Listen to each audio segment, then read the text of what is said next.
What is up YouTube, and welcome to this Godzilla vs Kong video.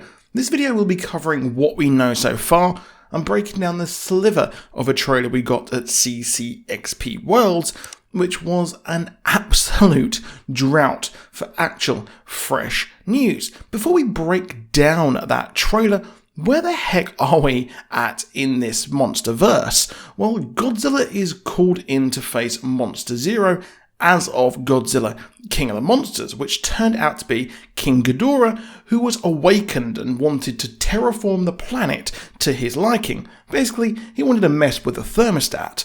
Well, Godzilla, leader of the Titans, had his manhood threatened by Ghidorah, and the two went back and forth fighting for supremacy and leadership of the Titans. Eventually, Chadzilla himself melted Ghidorah until it was nothing, and all the rest of the Titans kneeled to him and they went about healing the planet. However, a second Mothra egg was found and some Titans are heading towards Skull Island. We see ancient cave paintings showing Godzilla and he was in battle with Kong, and we also see Jonah, played by Charles Dance, purchase Ghidorah's head and what was left of it. So that's where we are. Now, the rumoured villain of the movie of Godzilla vs Kong is Apex, a biotech company who are supposedly going to be creating Mechagodzilla. Mechagodzilla is an iconic character, much parodied of course with Mecha Streisand from South Park, and as the name suggests, it is a robot version of Godzilla and has had many different origins throughout its life cycle. However, here it seems he's being built to take down the Titans. Rumours state that Apex have an orca, that is a thing that replicates the calls of Titans, and Mechagodzilla is using it to call the Titans to Skull Island. Yes, the domain of Kong. Apex will be going head to head with Monarch agents on land as well, and that this Robo-Titan is only being used when Godzilla is the brink of death when fighting Kong. It is rumoured that Kong lives in the Hollow Earth underneath Skull Island. Those Hollow Earth tunnels are what allow the Titans to move around the planet so fast. Now, a new Warbat Titan is also rumoured, with it awakening and being killed by Kong after it's awoken by Mechagodzilla's orca call. Kong has also had a new axe, and Stellan Skarsgård will be arriving at Skull Island with his character. Well, it's interesting as in the prequel graphic novel, Dr. Houston Brooks arrives at Skull Island to meet with Kong. Now, Monarch did return there in 1995 to see if Kong was still on their side. The centerpiece that motivates Kong and Godzilla to fight is when Godzilla arrives at Skull Island to destroy the orca. This is all about territory as the two fight as Kong refuses to bow to Godzilla, and they fight on an aircraft carrier just like we saw in our CCXP clip, which had Kong in chains. Now, it's a big trope that Kong actually is always in chains, of course. Throughout his history, he's been taken by man and presented. Think of the many different versions and the Peter Jackson version of King Kong that we had a few years ago.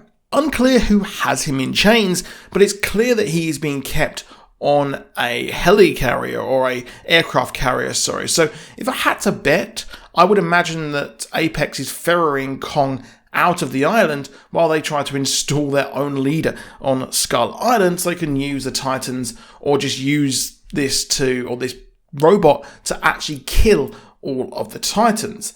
Their Mechagodzilla is probably made from King Ghidorah's head as well.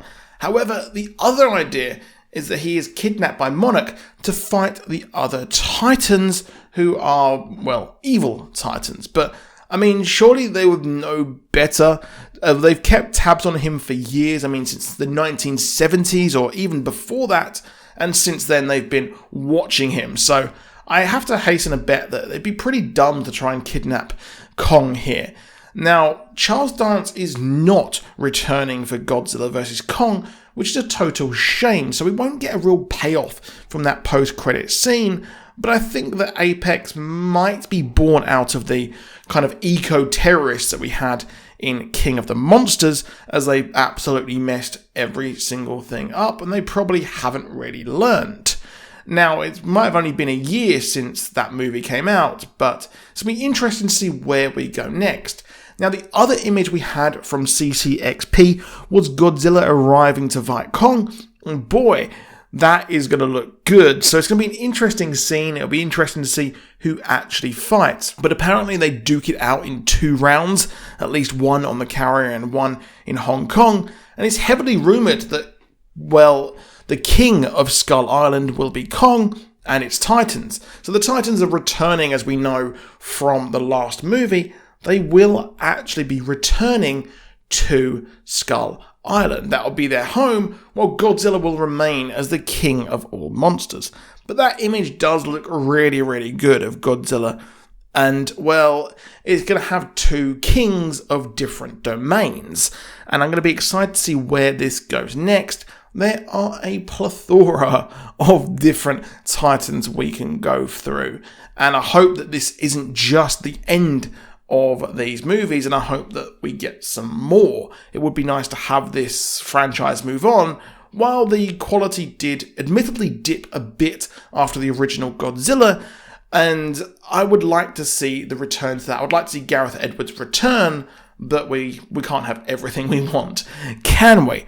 But that's pretty much what we know so far. However, the release is interesting because Legendary Pictures are upset with Warner Brothers, because Warner Brothers want to put all of their 2021 slate over on HBO Max. So that is a very, very tricky situation there, and it's emerging, and it's a kind of a breaking news situation where we have things that's going on with Legendary, and reportedly they only had half an hour to have a heads up that their movies, Dune and Godzilla vs. Kong, will be coming over to HBO Max. So they are issuing a legal challenge for that, and they are no doubt very, very unhappy that that is happening. So the idea that it will be on HBO Max is very up in the air at the moment. And apparently as well, Legendary wanted a deal to put these movies over on streaming, and they didn't get an answer. And then Warner Brothers were like, you know what, here's half an hour and we're going to put these movies over on HBO Max. But, well, the tricky thing here is that Legendary did actually fund 75% of the movie. So the other percentage is really gone to Warner Brothers, and they've gone, yeah, we're going to put this on HBO Max. And while I like the idea that we're going to get them on streaming and in cinemas, it does remain that that is a bit of a shady operation. But I will bring you the news if that changes. But that's it for this video. Please drop a like down below. Please do subscribe with notifications on, and I'll see you soon, and goodbye.